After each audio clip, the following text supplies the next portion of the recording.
Vice ganda kagad na nag-react sa pagkaka-evict ni Klang sa bahay ni Kuya.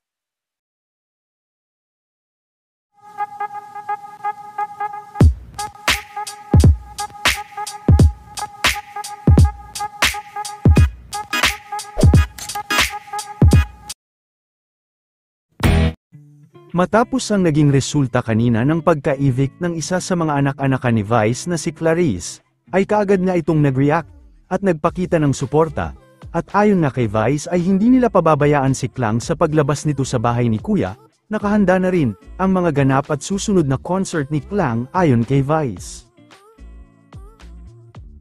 Ayon kay Vice ay lumaban at talagang minahal din ng mga tao si Klang.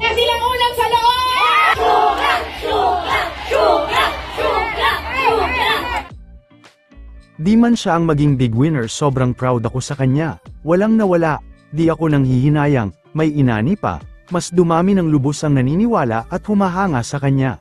At ang panalangin ko ay magtuloy-tuloy na ang magagandang mangyayari sa career niya.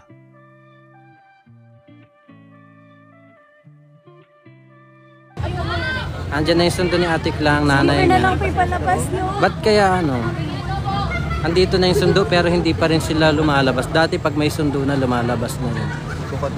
Ano kasi masyadong madaming tao. Kasi natin okay lang.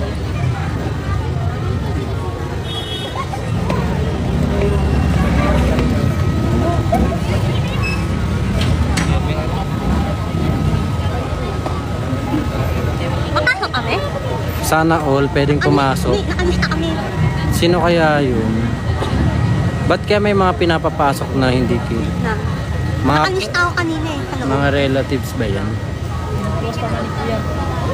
Ano muna si kung papasok?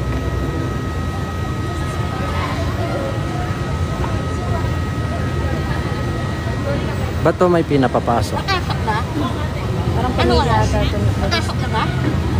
May pumasok na eh. Ayun no? Nag-percent ka lang? Ba't ano po meron? Ang oil natin. Kanina. Pwede kayo makicharge ka. Anong